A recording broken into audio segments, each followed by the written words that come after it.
Today, we're talking about God is Stranger. As an agnostic and Christian on the search for God, join me, Krish Kandiah and Tom Newman joining me on the show today. Well, Krish is perhaps well known as a speaker, author, theologian, activist, and he's speaking at this year's Unbelievable Conference 2019 in just 1 week's time. He'll be speaking about creating confident conversations, partly on the back of his recent book, Faithism, Why Christians and Atheists Have More in Common Than You Think. But Krish has also been honoured with a nomination for this year's Ramsey Prize for another book of his, God is Stranger, Finding God in Unexpected Places. So today we're going to be talking about the search for God as Krish engages with Tom, whose podcast Hiding in Plain Sight documents his search for faith as an agnostic. In fact, we played out the first episode of that podcast on the Unbelievable podcast a few weeks ago. And Tom's journey involved visiting churches, engaging in Christian practices, fascinating stuff, and he'll tell us about it again on the show today.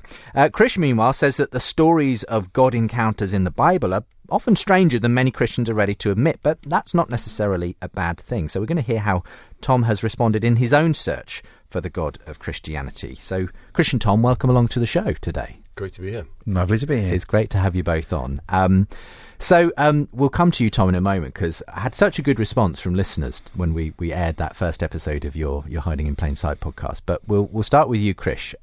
Welcome back to the show, and excited that you're going to be joining us at Unbelievable the Conference very shortly now.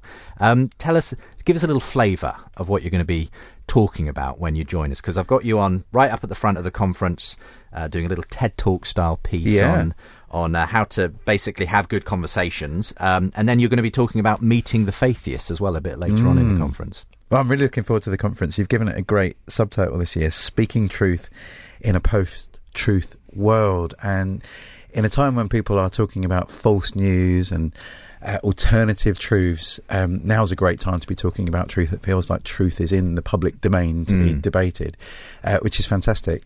And the TED Talk that I will give, I guess, draws on some of the big ideas in my Faithism book about having better conversations. I notice when I Google or look on YouTube Christianity and atheism, apart from your amazing show, often they're not great conversations. They're a bit shouty, in fact. It feels like we're having this debate in capital letters on Twitter.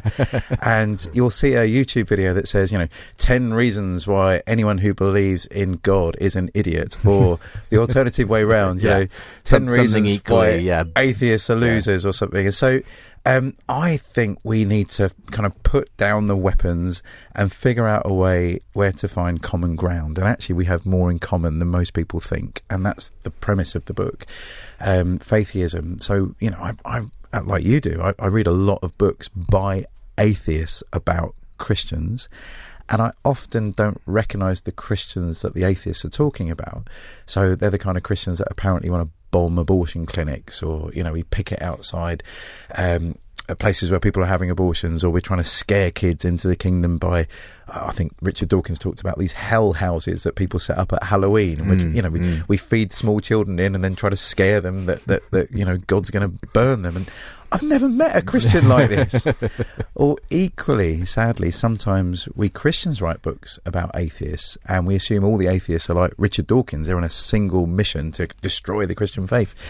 And again, apart from Richard Dawkins, I've never met an atheist like this. Most atheists I know are on the PTA at our local school, or they're helping out at a football club. And so we actually have more in common than we think, and we don't need to go for the polar extremes.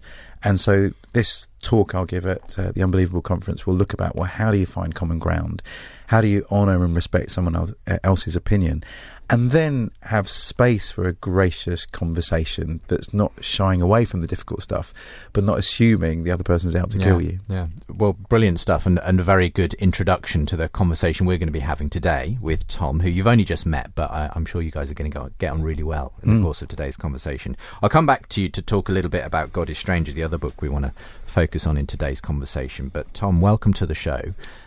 Great to have you on, because first time we've really had you on the show to talk in your own capacity, having heard the first episode of this fabulous podcast that you created a little while back about your own journey looking for faith. So you're Welsh, first of all. Let's put that out on the table. I am, and I'm wearing red, as is Krish. I am, for different reasons. You come very colour coordinated Is yours because you support Liverpool, Krish? Or Well, it's because I cycle and I want people to see me rather than kill me. Okay. And I didn't want to wear fluorescent yellow. There you go. Mine's because I'm Welsh. Yours is because you're Welsh. But tell you're a Welshman, but obviously living in the southeast now. And how did you kind of, first of all, bump into my show? Because that's how we got to know each other. And what put you on the journey to kind of deciding to explore Christianity in this rather unique way of jumping in and trying it out, basically? Yeah, and the answer to that, I probably joined in some way. So the finding of the Unbelievable show, I could probably draw quite a straight line between that and the start of Hiding in Plain Sight podcast. I feel like here today I am a sort of fan in the room almost. I've been listening to Unbelievable for a long, long time. I can't actually remember when I started. It was quite early on. It feels like 6 years or so, or something like that, a long time. And I think and you mentioned it, Christian, what you said there, what Justin does in the show and what this show's about is creating a sort of safe space to have proper challenging conversations. And I noticed that idea, and as a listener, you can't help but spot that as you listen to the show. But I got to a point, I think, where I was kind of intellectually out, if you like, and I kind of got to a stage where, what is the thing I could do now? I kind of you hear all the arguments, you hear the debates on either side. But I want to kind of take it a step further, and I wanted to do something that I thought would challenge me in a different way. So I stepped out of my comfort zone, and I thought it would be a good idea to try and experience Christianity in a more day-to-day way. And that's what the series is about. It's asking that question: what happens if I park my agnostic, atheist views at the church door? Just let them settle for a while. Don't get rid of them, because you can't shake them off fully. But what happens if I just stop worrying about them for a second and just engage with the Christianity that's there in front of me? And that's what season one's all about. Yeah, and without giving away too many spoilers, it's a fantastic kind of very, very much sort of produced in a sort of documentary style where you're talking to, well, I say camera, but really microphone, about your experiences as you go to church, you talk to the Christians you meet. It's lovely to hear the kind of range of people that you meet and their different experiences of how they've engaged with faith and so on. And what, again, without maybe giving away the punchline, what are the kind of things you learned along the way that were helpful for you in that journey? Yeah, I'd start off by saying I think I took away, tying into Chris's book, stranger things than I thought I would. There's elements I didn't think I would find discovery in that I really, really did. They fall into three areas. I think the obvious ones are things around community. Christians do community in a really interesting and kind of, you might not notice it as a Christian if you're just involved with it all the time. But as an outsider coming into that, it's almost like an old-fashioned style, traditional community. What I think about when my grandparents talk about growing up in the valleys in Wales, it almost feels a little bit like that where I am in Chessington, the Christians that do community there. So I was fascinated by the community side of things. And then there's also the philosophical. You guys wouldn't necessarily call it philosophy, but when you kind of take it on as a non-believer, it's actually how do you take these messages that are in the Bible and what can they tell you about your own life? I talk about it in the final episode. Christianity was a devil's advocate for me. I sort of held it up in front of myself and allowed it to ask me some quite tough questions. And I really liked that relationship with the faith and sort of trying to work out what would it ask of me as a non-believer, both how I should live my life, but also maybe what I should think about the world and things like that. So I found that really good. And the last area I think is maybe something maybe unique to European Christianity in some sense, is just the depth of the culture. So the cultural elements of it, the holy spaces, the old churches, the old book itself, all of these things that you get by being a British Christian, I guess, that you might get in other parts of the world as well, where it's been around for such a long time. The historical elements of it, there's quite a historical theme throughout the series where I touch on some of the historical bits. I go to the British Museum and see the earliest image of Jesus and things like that. There's a real richness to that I just geeked out on and loved it. So those are probably the sort of three main areas for me. Well, look, you've given a great little overview of some of the elements involved in it. Do go and check it out if you haven't. You can obviously listen back on this podcast to the first episode that we aired, I think back in May, but go and check it out at hipspodcast.com if you want to listen in full. It would be well worth your time. I really, really enjoyed actually listening through that myself.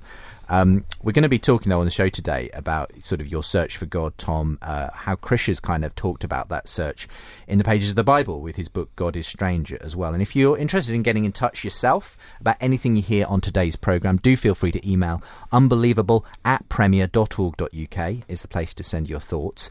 Facebook.com/unbelievablejb for the Facebook page of the show, @unbelievablejb if you want to get in touch with me on Twitter. And all of those links, and links, of course, to my guests too, from today's show page as well. premierchristianradio.com/unbelievable. So, Krish, as we sort of unpack this, let's talk about your other book, God is Stranger. I mean, you write more books than I've had hot dinners, I think. Man, you should eat more. I know. But it does feel like, though, every couple of years, at least, there's a book. You're a writer and a reader, and you that seems to be one of the things that obviously engages you.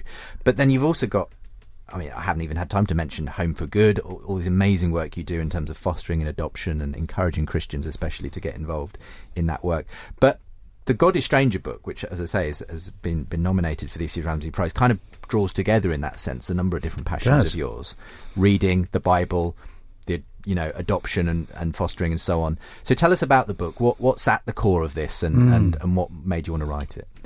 So I write books, and I write books with my wife. We're a team. I'm the front face. She's a private person, so doesn't want to kind of promote the books, but the books are definitely written between the two of us. So I partly write the books as therapy, in that there are things I'm wrestling with and I can't figure them out until I write them down. And there's some big kind of tectonic plates going around at the moment, things that are shifting around Christianity around the world. So, you don't have to look very far on the internet before some American white Christian is backing Donald Trump and arguing that we need to protect Judeo-Christian culture from immigrants. Katie Hopkins has been saying this recently. The president of Hungary has said this, and that really jarred with what I understood of Christianity. Christianity seems to be about welcome, and your history, your culture is to be welcomed and embraced by the church and by Christians, and we're supposed to welcome the stranger. So I was kind of writing into that space to say, look, let's relook at the biblical text and find out what it really has to say about hospitality and welcome in this very polarised moment politically. I also wrote it as a kind of extension of the Paradoxology book. So Paradoxology was a book I wrote arguing that Christianity was never meant to be simple, and I tried to look at the hardest parts of the Bible I could find. We had you on about that book, actually. We did. At the time. A great conversation. I think, it was with Tony up in Scotland who was on the show. I don't know if you remember that, but yeah. You got a great memory. Well, it's somewhere dredging it out of the memory banks. But yeah, this was a sort of part two almost to that It book. is. Yeah. And I realised there was a crossover in my life between Paradoxology was me kind of, I suppose, a theologian, apologist, trying to help Christians wrestle with the tough stuff that I'd been wrestling with in the Bible, and the other half of my life is trying to inspire Christians to offer hospitality through fostering and adoption. And actually, if Paradoxology and Home for Good got married and adopted a child, well, that would be God is Stranger, because as I looked at the Bible, I realised hospitality is like a golden thread through the Bible. You get to know God in a really radical way as you welcome people into your life that really need it. And in one sense, it's a great conversation to have with Tom. I love the premise of the podcast, that you don't ultimately come to know Christianity by being argued into it. There is an aspect in which you jump in with both feet and try to live it, and that seems to be the experience in the Bible. That there's a very famous parable Jesus told called the parable of the sheep and the goats, and the test of whether you're in the kingdom of God or not is not whether you know all the right theological answers. It's not whether you've turned up at church. It's not whether you've given 10% of your money. It's when someone was in need, you responded to that need, you welcomed them into your home, you fed them, you gave them something to drink, you clothed them, and Jesus said, when you did this for me. And so the litmus test of real living Christianity is not ultimately just our set of beliefs. It's not our ascription. It's not, whether we write Christian on our passport or not. It's whether we're living this thing out. And that really was the bit that unlocked the book for me. And hence we have the God is Stranger book. Yeah, you've had a chance to look at the book, Tom. What did you make of it? Yeah, I think two things stood out to me. For the first one, I think there's quite a brave opening to the book, which I think I was really struck by. Krish really sets out, life can be quite appalling in places, and it's not run away from at all in the book. I quite like that aspect of it. It's trying to smooth over some of the rough edges of what it is to live even a relatively charmed life like we might experience here in the UK. Even that comes, you even talk about that. There's a great line in the book which I couldn't stop thinking about, which is where you say, I'm sort of bastardising it a little bit, but you talk about sort of we cover up our busyness or we cover up our emptiness with our busyness in life. And I think really resonated with me when I was thinking about Hiding in Plain Sight, the podcast. I was thinking about my day-to-day journey, the commuting all the time, all the busyness you do. You try to fill your life with stuff. And actually, sometimes the thing people fear most is simply being still with themselves, isn't it? Absolutely. Because then you're kind of face to face with. So I love that. The fact you call that out quite early on. You call out the fact that life is actually really complicated and there's a lot of kind of misery in the world. But even for those people who don't experience that themselves, there's a kind of, sometimes there's an inner emptiness that we all probably experience to some extent. And then you talk about the hospitality, and I just love that theme of, and it was difficult because as a non-believer, you're always trying to sort of work out where you can get the wisdom from. But I did find, actually, you have to do a little bit of legwork with a book that's written for predominantly Christian audience, I imagine. People who are steeped in theology, it probably helps that. But actually, I think, the Jacob passage is a great example of this, I think. I started thinking about my friend who's estranged from his brother, and he's going through that situation in his life. And so I found when I was reading the book, you really can sort of take away and look at aspects of your own life through these kind of, even though they're quite, as you say, they're quite provocative stories, they really help you think about how you maybe deal with some of the provocative parts of your own life. Yeah. I mean, in your journey as you went to church, tried praying, you also obviously tried to read the Bible as well and get engaged with. What was that like as someone who isn't a Christian but was kind of trying to get to grips with this very ancient book, which obviously many people still believe speaks to us today through its pages? Yeah, it's an interesting experience because I tried to leave my preconceptions at the door when reading the Bible, but obviously when you're engaging with something that is kind of out of step with a modern mind, if you like, when you're talking about the Christmas story, there's an episode which you're actually in, Justin, episode 3, which I track the Christmas story and what does it actually mean. It's not about Father Christmas and presents and family feasts and things like that. It's actually about something else quite radical. And there's littered bits along the way where you kind of go, virgin births or stars in the sky and things like that, and you have to kind of filter some of that stuff out to get to the meaning, really, I think, or the bits that really feel meaningful. Those bits feel less meaningful as a non-believer. It's hard to wrap your head around those, but if you're willing to do that, there's real gold in there, and the Christmas story suddenly becomes about something about God sending the most important thing in his life is born in a barn, is not born in the hotel, is not born in a 5-star luxury resort. And what does that then tell you and challenge you to do even as a non-believer? Yeah, I mean, Krish, in a sense, you wrote the book, I guess, predominantly for Christians. I did. Because even Christians can find the Bible strange at various points. And you tell quite funnily the story of how when you were given your first Bible after becoming a Christian, you were given a highlighter pen and you were like, well, what do I do with this? And presumably I highlight the bits I like or agree with, and what do I do with the rest then? And that, in a way, the book is trying to, I suppose, both for people like Tom and Christians too, say, what do we do with all the bits that are not very obvious or don't necessarily paint God in the way that sometimes our churches like to sort of speak of God? And I think that's really helpful, because actually it's helpful just to admit the Bible and its descriptions of God can sometimes be quite strange to us as modern 21st century people. And I guess you can sympathise with Tom's sort of struggles with the Bible. And there's an interesting connection here. So I'm really with you about kind of momentarily suspending disbelief so that you can enter in. That's what I do when I go to the cinema. So I'm a big Star Wars fan. I sit with my 8-year-old. He's a big Star Wars fan. We're currently reading an encyclopedia of Star Wars vehicles. Who knew there would be 350 different Star Wars vehicles? And anyway, he loves it, and he gets really excited about it. But when you go to the movies and those words begin to come up on the screen, a long time ago in a galaxy far, far away, you're leaving this world and you're entering another world, and it's got its own set of values. And so, a speaking kind of, I don't know what he is, Jar Jar Binks, a kind of half human, half, I don't know, donkey guy with a kind of strange American accent, and you go, okay, they've all got American accents. I'm going to just not be bothered by that. I'm just going to enter into this and enjoy the story and allow it to envelop me. And there is something very appropriate about doing that with the Bible, that you are entering another world. You are allowing this story to kind of grab you and help you understand stuff. And I think that's appropriate. But there's another half, and it's going back to the highlighter pen bit. So do I just look over the bit, ignore the bits that I don't like because they're awkward? And that can happen either way. So it can be, Christians can sometimes ignore the bits that really challenge us. Mm-hmm. And so, I want to live a middle class life where I get to, do whatever I want.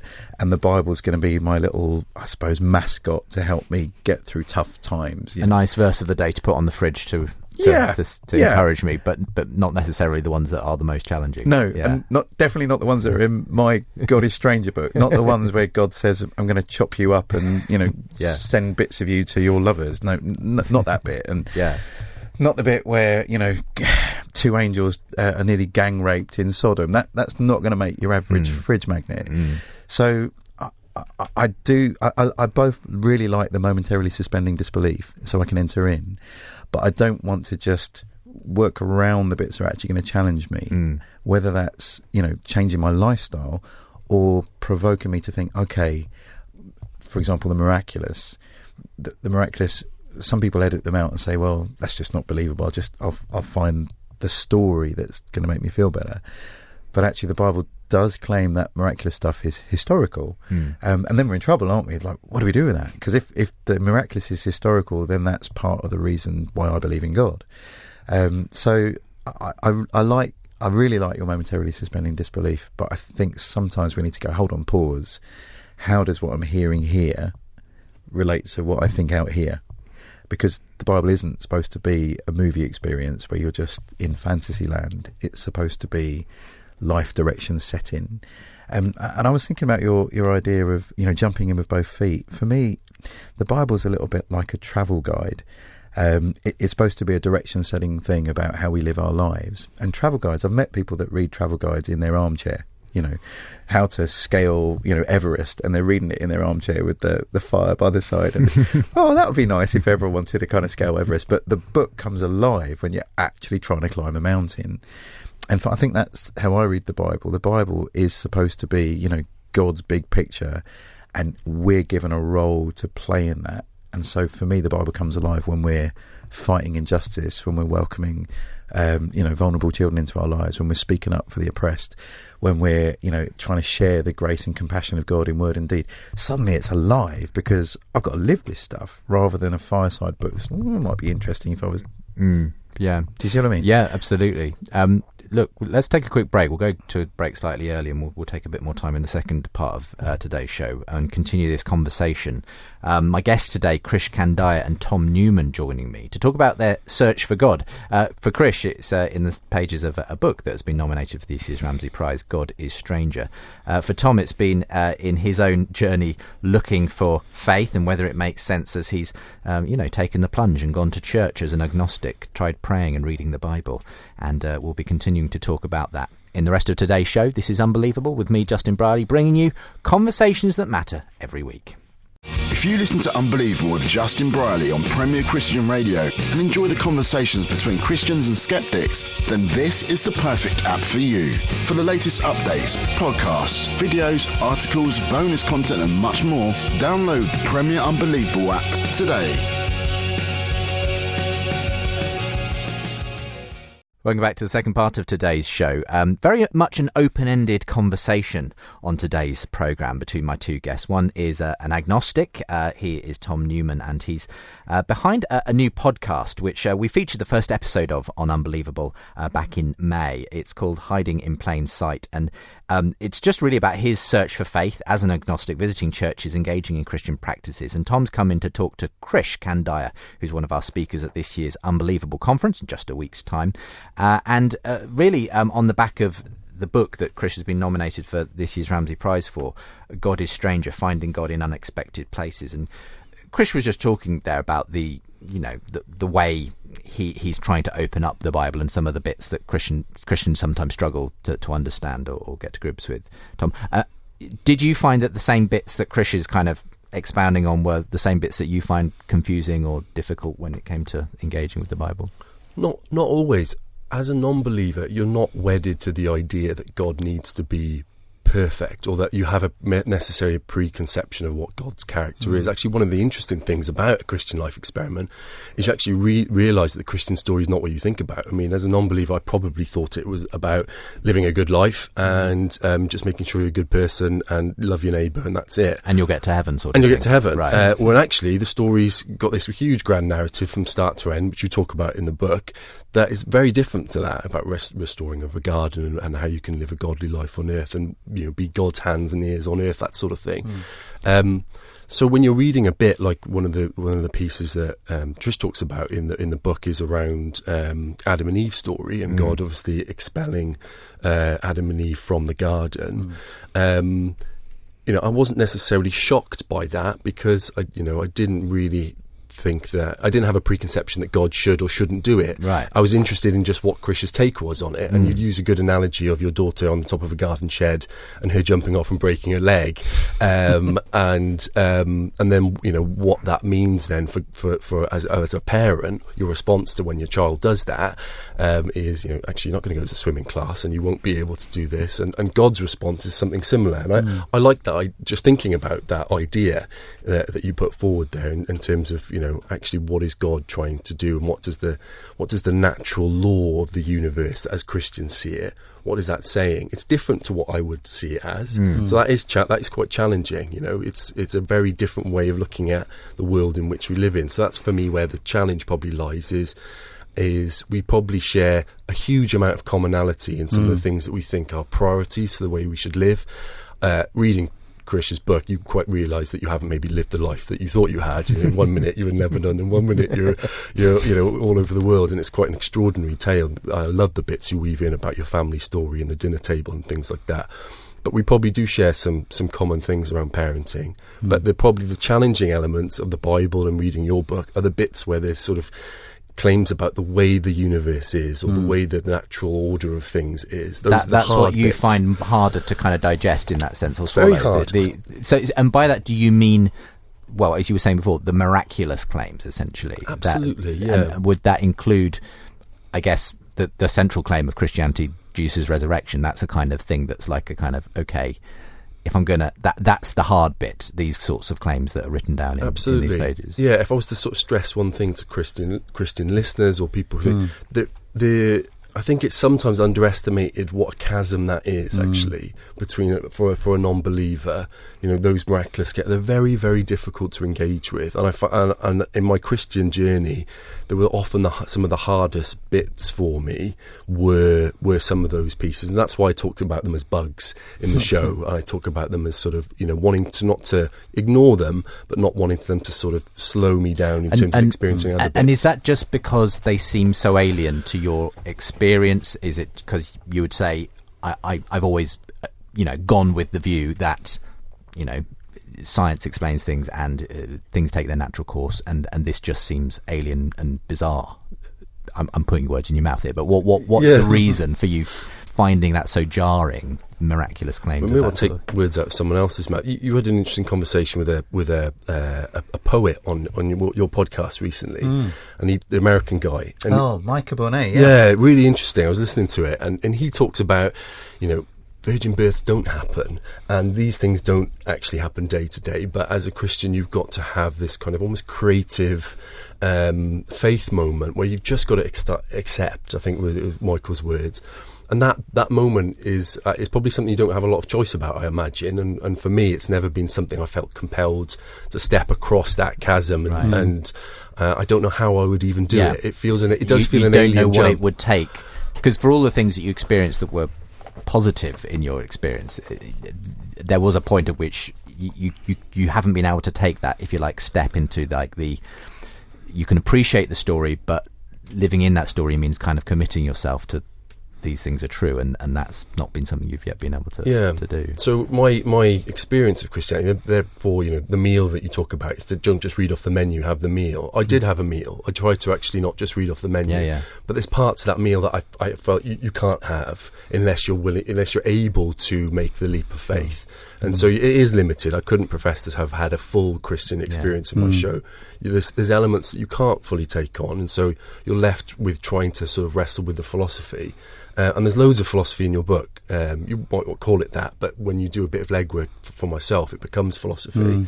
And I really appreciated that about some of the stories that you sort of pluck out for readers, because you can wrestle with them. It's fascinating, Tom. I mean, I love your experiment. I love your attitude. I think it's amazing. And the idea, I guess it's a little bit like the old way that people used to get glasses, or buy reading glasses. They didn't go to the optician. They didn't get the kind of formal diagnosis. They just went into a shop, probably Boots, and started just trying stuff on and seeing what helped you see better.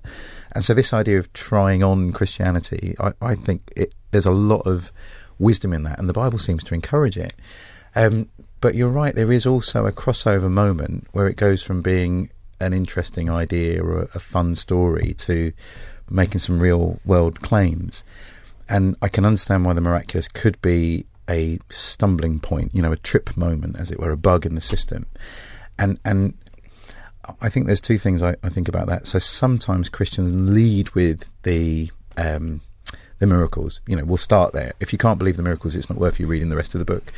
And I'm going, well, no, actually, you're trying something very different. Let's live the life. Let's try the glasses on. Do they help me see better?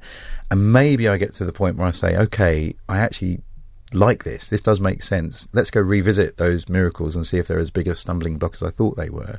So I think that's one way of looking at it. But I think the miracles are there to help people cross over.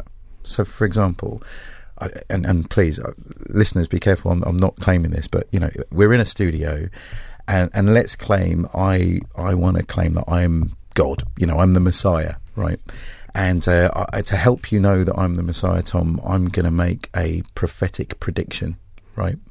That, here's some water here, it's been chilled, okay? I reckon in about an hour, it's going to get to room temperature. Right? Yeah, put it out there, right? It's big. Right? So, I mean, that kind of prediction's pretty likely to come true, right? But it's got no persuasive power to it, because you could explain it through, the laws of thermodynamics and, heat dissipation or whatever it is. So the fact that it fits with the normal run-of-the-mill scientific explanation of the world doesn't actually help to persuade you. So what would it take for me to persuade you? Well, Jesus goes, well, how about I turn it into wine? Okay, that's a game changer. That's a bit of evidence that says you're more than just some guy who's, did A-level physics. You actually might be more than that. And so I think the miracles were designed to persuade people. Now, the interesting thing about miracles in the Bible is they're not just like David Blaine kind of miracles, where he'll do something random, a card trick or, whatever it is. The miracles recorded, particularly in the Gospels, are demonstrations of the character of God at the same time. So Jesus doesn't just kind of write in the sky, a little message. There's someone that's sick, and he heals them because God's compassionate and gracious. He isn't just showing off. He's demonstrating who he is in his character, but also, I guess, that he really is who he says he is by doing something that's out of the ordinary. But I love your idea that you might not start there. It might be something that you come back to later, having explored the implications. Because I think for a lot of people, they don't even want to look at the miracles because they're nervous of the implications. They think, if I believe this stuff, it's actually going to mean quite a radical change to my life, and I'm not ready to make that. because we're not just rational beings being persuaded by the evidence. I think we could see that in some of the debates that are going on around Brexit, and it's not a rational debate. Actually, there's a whole bunch of emotions and other things that are going on, and so we can't even look at the evidence sanely because we're already kind of bought into one system or another. So I love the idea that you're kind of fleshing it out. What does it look like? How does the bigger story work out? And then maybe loop back to that. Well, okay, now that I know what's happening, how much of a big deal are these miracles? And are they a game changer for me, or are they a game over for me? And I can't really go any further.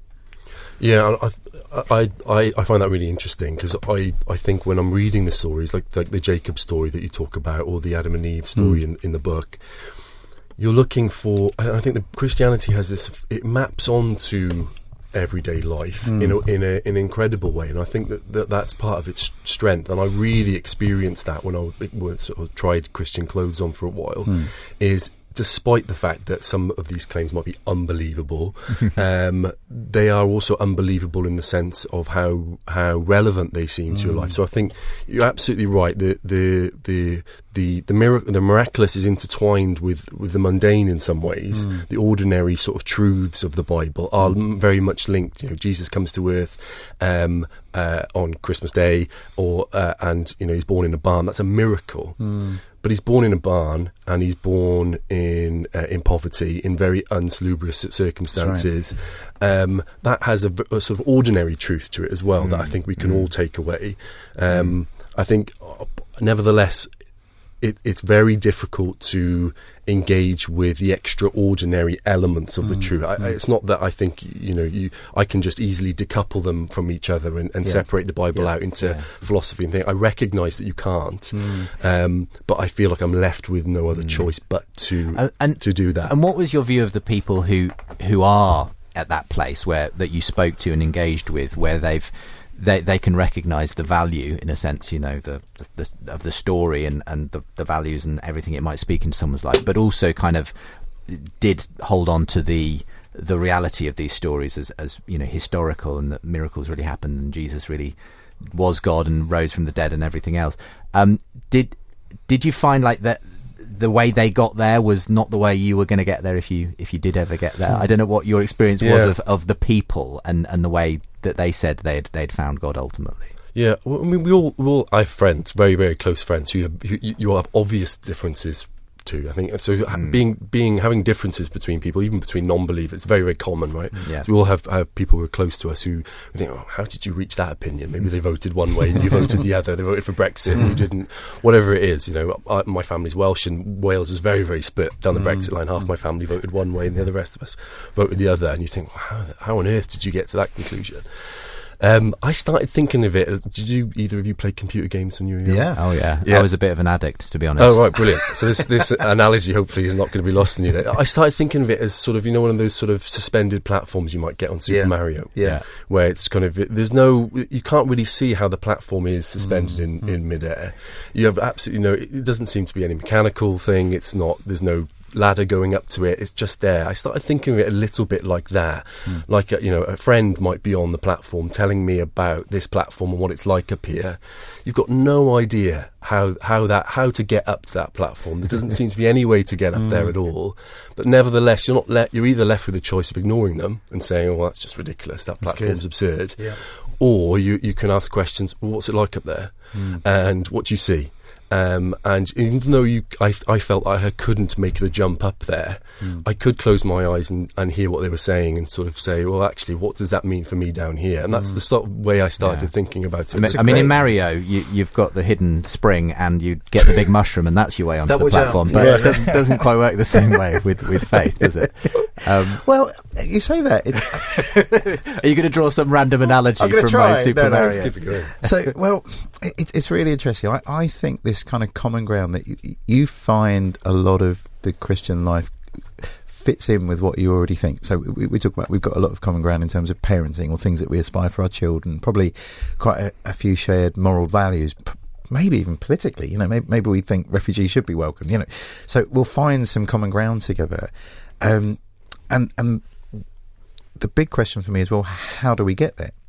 And you mentioned, I thought it was fascinating when you talked about the things that coming into Christianity, you realise how rich the cultural heritage of Christianity is.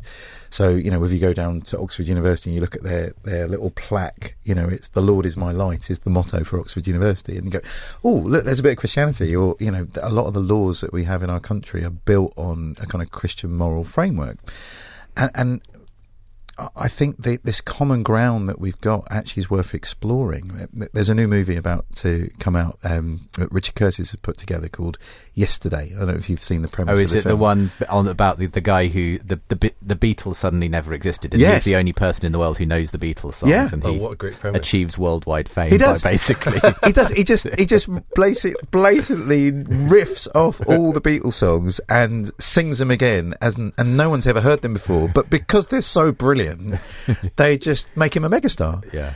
And I feel like that's a little bit like Christianity in the world. It's like people have forgotten the Christian heritage. They don't know that why the laws are there, why the institutions are there, why many of the values that we hold in the West actually have their origin. In fact, I think Tom Holland was on your show, and he's a brilliant historian. Did you hear that episode? I did, it was great. It was so And powerful. he's got a new book coming out on exactly this. Dominion, yeah. I want to buy it. Is it out? Or? It's out in September, yeah. I'm sure we'll get him on. Because to he's talk about tracing it. He's exploring the Romans, and he's going, you know what? Roman values are rubbish. We don't care about the vulnerable. We'll if a child is born deformed, we'll leave it exposed.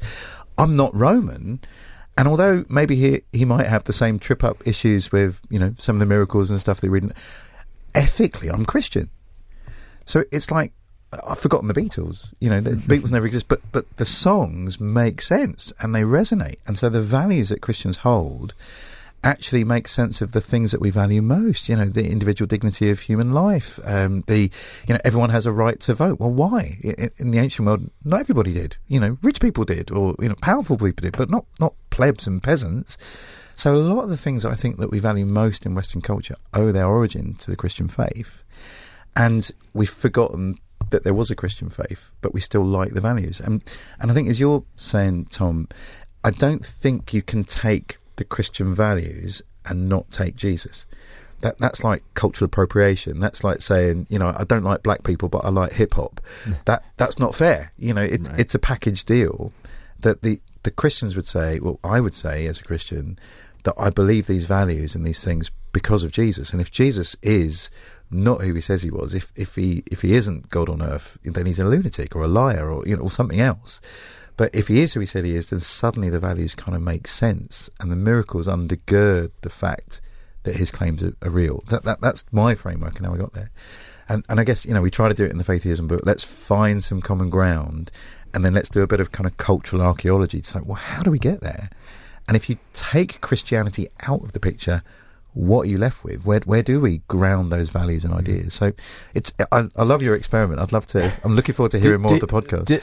I'm going to ask you a hard question, Tom, which is, do you feel like the experiment kind of got you to a point where you decided, I can make a decision on this now, and I don't think ultimately I'm going to be a Christian, or is it, a work in progress?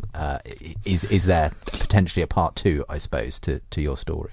Yeah, no, it's a great question. And without giving away the ending of the series, I do talk about a fork in the road moment. I think you're right to mention it. I thought, as I was doing the series, what I would be advocating for at the end, I had this sensation, and I still in part have it, so I'm still wrestling with it in some sense. I thought I would argue for at the end a sort of Christianity 2.0, where you kind of strip out all of the stuff that people might refer to as nonsense, or all the miracles and all those sorts of things, and you just try and leave behind the bones of what can be a really challenging, maybe much needed in current times, philosophy for it's quite countercultural and provocative, and I really like those elements of it.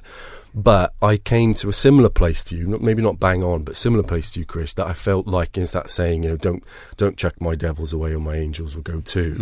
I felt like the things that I saw as devils within Christianity, the things that I really struggled with, the physical claims about early humans and all of that stuff, the really challenging stuff, I found it is wedded to Christianity in such a powerful way. For example, the ultimate end point, I guess, is that you're either in Jesus or you're not. Even the most open-minded, a lot of the people you have on the show, and you mention it a little bit in your book as well towards the end, Krish, you have to kind of make a choice. You can't really take Jesus, but leave all, half of it behind. And I felt like, to use your Beatles analogy, there was a thing that was beyond evidence. It was more emotional at the end. There was the evidential stuff, and there's that stuff which I've spoken about. But there was also, I guess, an aesthetic or a theological point that I couldn't get over a hurdle, which was, can you only just listen to the Beatles for the rest of your life? The Beatles, and I would agree, I went to Liverpool Uni just because I'm a Beatles fan. So I love the Beatles, and we can spend the rest of the podcast talking about them. But I do also love the Kinks, and I do, also love Radiohead. You're a Radiohead fan, Chris, aren't you? That makes three of us. Yeah, right. I think the challenge in Christianity, as I see it, and as it's been presented to me, is just to be a Beatles fan for the rest of your life. And I feel that that is a really hard thing to imagine doing. Is not holding up other wisdom or other songs to the same. Well, this is so interesting. So this is sort of obviously something that you feel you'd be losing out if you were to embrace in that sense. Yeah. What's your response to that, Krish? I'm very glad we're all into the same music. And computer games. Now we need to hang out, play computer games and play old records together. This sounds like This is like I've gone back to my 14-year-old self suddenly. This is a podcast. Listening to Radiohead, playing computer games. Yeah. Anyway, carry on. So, and I hear you that there's this perception that if you become a Christian, you're suddenly rubbishing everything else that's out there. You can only be a Beatles fan. And for me, it doesn't quite work like that. Even in the Bible, right? You got the Proverbs, which are they're called the wisdom literature in the middle of the Bible, and you may even know some of the Proverbs. They become part of kind of common parlance, and that is basically some sages or some wise old men travelling the world, finding wisdom. And they'll take it from anywhere. They don't care where it is. I mean, in one sense, you could say this idea that all truth is God's truth. So Christians don't have to be afraid of truth wherever they find it. My son's studying maths and physics because he's a Christian and he loves maths and physics, and he thinks that will help him understand the world better. My other son's a fine art student. He's a Christian and he wants to learn from the pre-Raphaelites and enjoy what they've got to bring to the world. So it is in a sense that, once you become a Christian, you've got to burn all your other books and only read the Bible because that's the only thing that's got any truth in it. We don't believe that. We believe God is truthful, and therefore we can find his truth in art, in nature. We can find it in science, and it's not contradictory. That's fine. But I think there is something also about the exclusive claims of Jesus, and it's a little bit like getting married. So when I got married, I said that I would be faithful to my wife. And on the day of my marriage, I didn't go, oh no, that means I'm never going to be able to date again. There are no more women for me. It didn't seem like a loss. It felt like a gain. In fact, Jesus told a parable about it. He says, the kingdom of God is like a man who finds treasure hidden in a field. So he goes off and he gladly sells everything he can in order to buy the field that he might have the treasure. And he's not going, oh, I've lost all my stuff. He's saying, I'm gaining the field. I'm gaining the treasure. It's worth it. And love has that kind of power over us, So I love my wife. We're very different people, but I love her to bits. I'm not feeling like I've lost anything by committing into an exclusive relationship with her. I think I've gained something. And so that's how I see Christianity. It's an exclusive relationship in that I am going to serve God. I'm not going to serve another God. I'm going to serve this God. But that God is the God of the universe, and he's hidden his truth all sorts of places that I can enjoy discovering. Any thoughts on that? Yeah, I think I understand more now, and I think I was probably closed-minded at sort of going back a few years ago. I couldn't quite understand how someone like yourself could make that jump. I probably would have always felt like, actually, surely you couldn't, engage in that sort of marriage or that sort of commitment. I feel like I understand it for other people more than I do now. I think where I've come to, back to your sort of question about that fork in the road moment, is it doesn't feel like a choice that I would want to make for myself. As if I'm in charge of my own preferences, if you like, it wouldn't be something that a marriage I'd want to commit into. I think I'd maybe look elsewhere. So that's why I've kind of arrived at Christianity is kind of an appreciation of it. I even feel I understand a little bit better why you would discipline your life around this kind of commitment. I think there's huge merit in that. But for me, it just something jars with me about that final choice, that final decision that you have to make, that you're almost compelled to make. You had someone on the show recently, I've forgotten her name, who was talking about it's the most inclusive but also the most exclusive idea that we have. And throughout your book, Trish, I think that was Christy Mayer, who's also at this year's conference. Yeah, it was a brilliant episode. She was talking with the religious fictionalist, which raises this issue quite well, I think. And I think she was right to challenge Philip on that. I think the challenge with religious fictionalism is probably the same one. It's actually there is an exclusiveness to it. And you've got to make a choice about that. And I'm kind of still sort of jilting at the altar a little bit.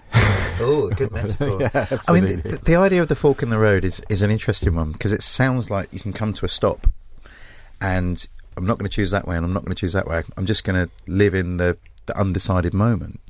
The thing is that time is marching. We're moving all the time, and actually every day we're making decisions.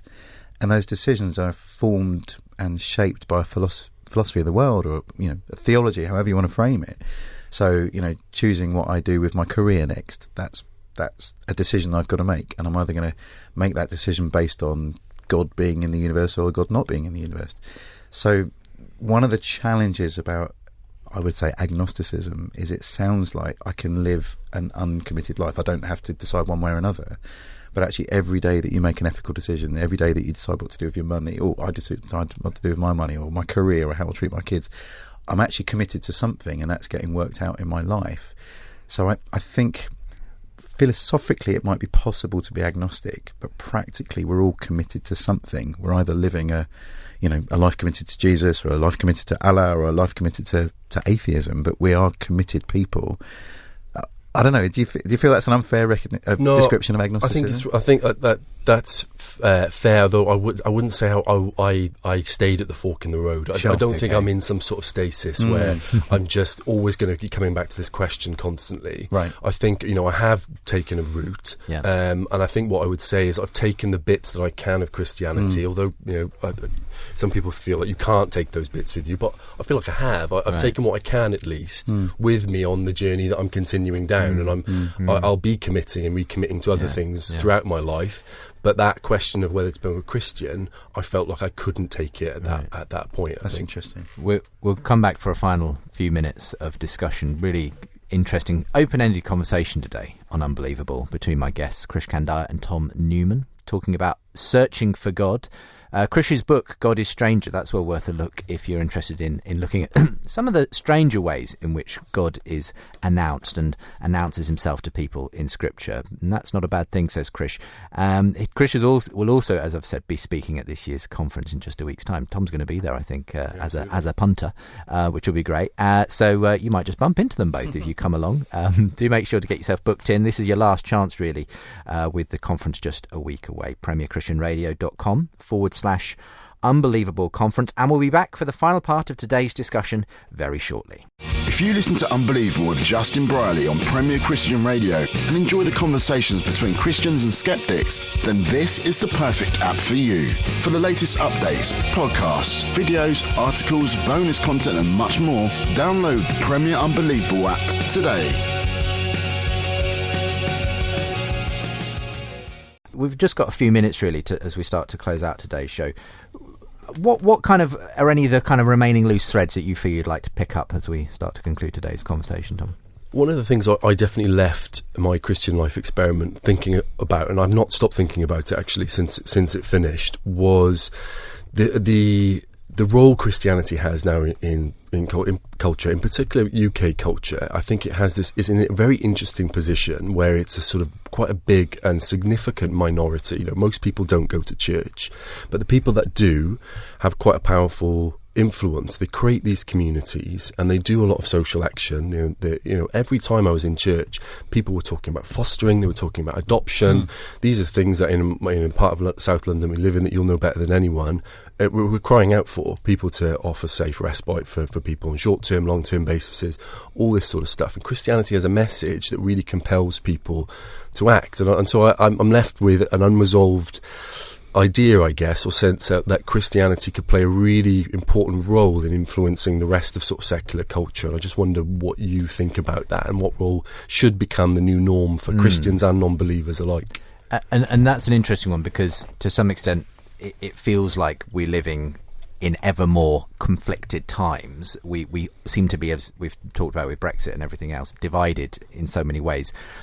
Whether or not you believe Christianity, at least there it looks like you've got the potential for churches and in the UK to do something that helps people come together again in some way and unites people, and potentially has the resources, as you've said so many times, Krish, to make a massive change in culture if we simply went and did what Jesus told us to do in all the communities where we do find ourselves. I think, Tom, you've hit a fantastic question, and I'm grateful for your God experiment, your Christianity experiment. I think it's a brilliant idea. I think you're right. We are, as a Christian church, at an interesting crossroads. I hear sometimes within Christian circles that the culture's getting so fragmented, that there's so much challenge to the Christian faith. Maybe Christians should retreat. Maybe we should kind of hide and just batten down the hatches, take our kids out of normal school, stop entering the world of politics, just retreat and see if we can kind of live a private Christian life, and hope everything just carries on without us.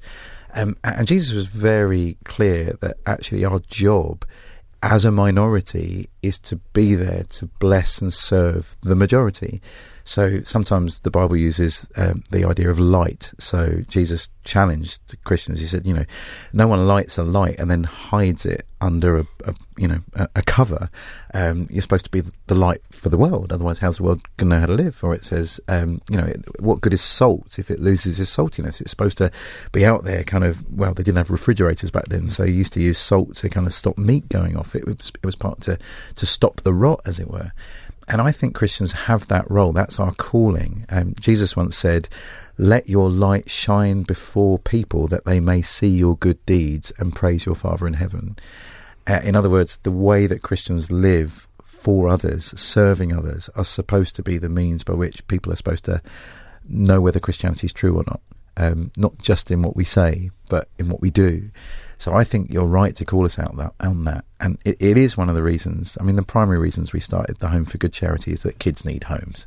And without loving, secure homes, kids do not thrive. And kids sadly grow up, age out of the care system and end up in some pretty awful circumstances, hugely overrepresented in our homeless population. Our kids that have aged out of foster care, our prisons sadly are hugely overrepresented by people that have aged out of foster care and end up getting criminalised. So the first reason we run this thing is kids need homes and they need to experience love and grace and compassion.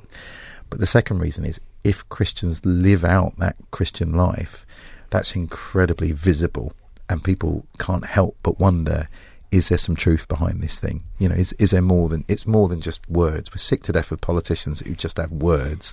We want to see some authenticity, some truth, and I guess that's the opportunity for us. And it's one of the reasons I love Jesus, in that Jesus was described as the Word made flesh. So he didn't just come with a message, he was the message. And I think that's the call for the Christian church today. Live out what we believe. And, hat off to you that you've stepped into that, but you've put on the Christian clothes. You've realised you can't separate Jesus from his message. And, maybe at some point later in your life, some of these things that you've begun to explore may come back again. But I'm really grateful for the work that you've done and for putting it out there for people to really consider. Thanks, Krish. Yeah.